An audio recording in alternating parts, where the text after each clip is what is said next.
BlackRock terkenal selalu mendominasi seluruh sektor yang menguntungkan, mulai dari industri bisnis hingga industri keuangan.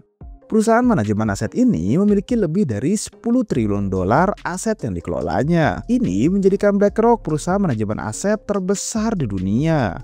Dominasi mereka sudah menjangkau saham, obligasi, properti, bahkan perusahaan-perusahaan strategis di seluruh dunia. Namun sekarang arah dominasi mereka terlihat mulai bergeser, dengan target selanjutnya adalah aset digital dan teknologi terdesentralisasi. Nah, dunia kripto yang selama ini dikenal karena sifatnya yang menentang sentralisasi, kini menjadi incaran serius oleh BlackRock. Oke, dalam video ini kita akan bahas bagaimana rencana dominasi ini dijalankan secara bertahap dan terstruktur. Tapi sebelum lanjut, jangan lupa like dan subscribe dulu ya guys. Oke, kita lanjut ke videonya. Let's go!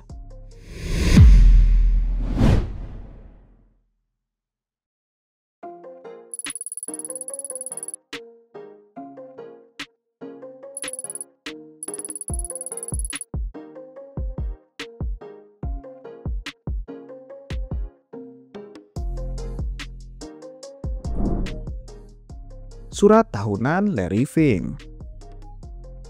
Rencana dominasi ini mulai terlihat signifikan setelah CEO BlackRock yaitu Larry Fink merilis surat tahunannya kepada para pemegang saham dan mitra bisnis. Tahun ini, surat tersebut memberikan pertanda yang sangat kuat soal arah baru dari BlackRock, terutama terhadap Bitcoin dan tokenisasi aset digital. Nah, dalam suratnya, Larry Fink secara terbuka menyebut Bitcoin sebagai alternatif penyimpan nilai yang kuat, bahkan menyaingi dolar Amerika. Nah, pernyataan ini menjadi titik balik penting karena selama bertahun-tahun, institusi tradisional seperti BlackRock justru menghindari aset seperti Bitcoin, tapi kini mereka melihat peluang besar di balik popularitas Bitcoin dan kripto secara umum.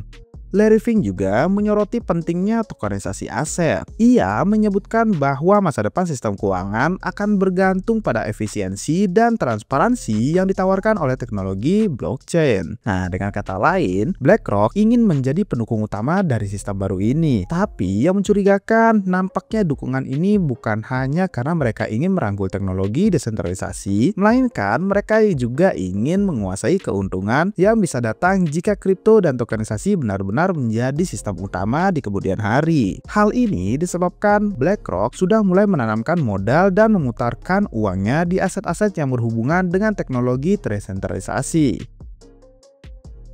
Penanaman modal di kripto. Salah satu langkah signifikan yang sudah terlihat dari BlackRock adalah penciptaan produk keuangan yang diberi nama Beetle Fund.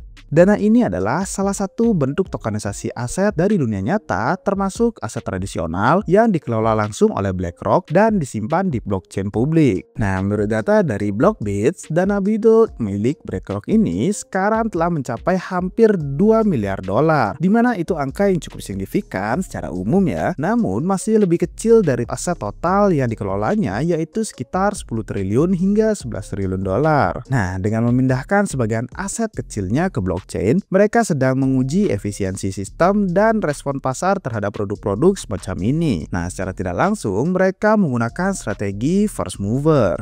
Strategi first mover adalah cara sebuah perusahaan untuk masuk ke sebuah industri lebih awal dari yang lainnya, agar bisa mendapatkan keuntungan terbesar karena sudah mulai lebih dulu dari para pesaingnya. Nah, BlackRock sebagai perusahaan pengelola aset terbesar di dunia jelas ingin membuktikan bahwa mereka bisa menjadi pemain utama bahkan di dunia yang katanya tersentralisasi. Namun, nampaknya tetap dengan rencana keuntungan sendiri.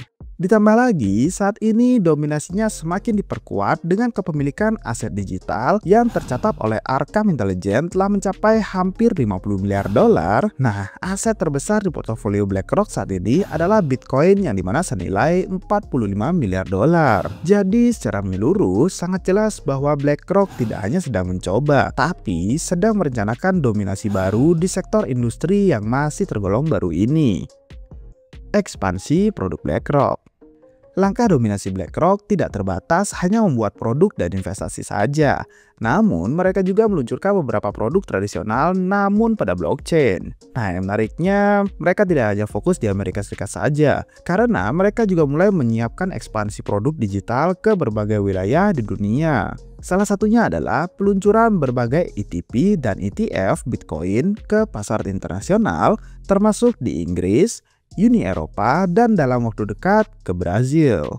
ETP adalah produk keuangan yang memungkinkan investor untuk mendapatkan exposure terhadap aset digital seperti Bitcoin tanpa harus menyimpan secara langsung. Nah, aset ini cocok bagi investor institusional yang ingin masuk ke dunia kripto, tapi tetap berada dalam ekosistem perbankan tradisional. Selain itu, BlackRock juga menunjukkan dukungan terhadap pengembangan stablecoin. Dalam beberapa pernyataannya, mereka menyebutkan bahwa stablecoin adalah kunci agar aset digital bisa digunakan dalam transaksi sehari-hari dan terintegrasi dengan sistem keuangan global. Nah, dukungan ini terlihat dari kerja sama mereka dengan berbagai perusahaan yang bergerak di bidang infrastruktur aset digital. Salah satu contohnya adalah dengan Layer Zero melalui Frax USD. BlackRock juga telah membentuk tim khusus yang fokus pada aset digital, dan tim ini terus berkembang. Mereka tidak hanya merekrut ahli blockchain, tapi juga mantan eksekutif dari perusahaan kripto besar. Ini menandakan bahwa mereka benar-benar serius membangun divisi baru yang akan menjadi jembatan antara dunia keuangan tradisional dengan teknologi blockchain.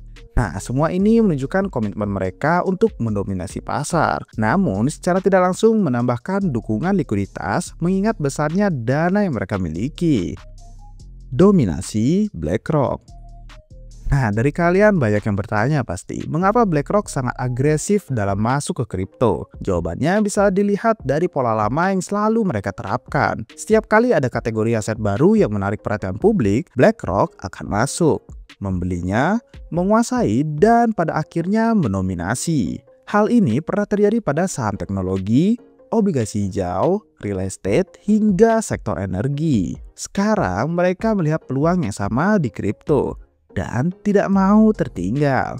Nah, yang menariknya, langkah mereka kali ini juga disertai dukungan oleh politik. Larry Fink kini disebut-sebut mulai mendekati lingkaran kekuasaan Donald Trump, terutama dalam isu ekonomi dan reformasi pajak. Jika Donald Trump kembali berkuasa saat ini, kemungkinan besar BlackRock akan mendapatkan akses kebijakan yang lebih leluasa. Hal ini tentu membuat kekuatan mereka makin tak terbendung, karena akan punya akses ke regulasi sekaligus dominasi di pasar. Nah, semua ini menimbulkan pertanyaan penting bagi komunitas kripto. Apakah jika institusi besar seperti BlackRock menguasai sebagian besar aset digital, Bitcoin dan kripto lainnya masih bisa disebut terdesentralisasi? Atau justru kita sedang menyaksikan fase baru dari sentralisasi yang lebih berbahaya karena tersembunyi di balik sistem blockchain?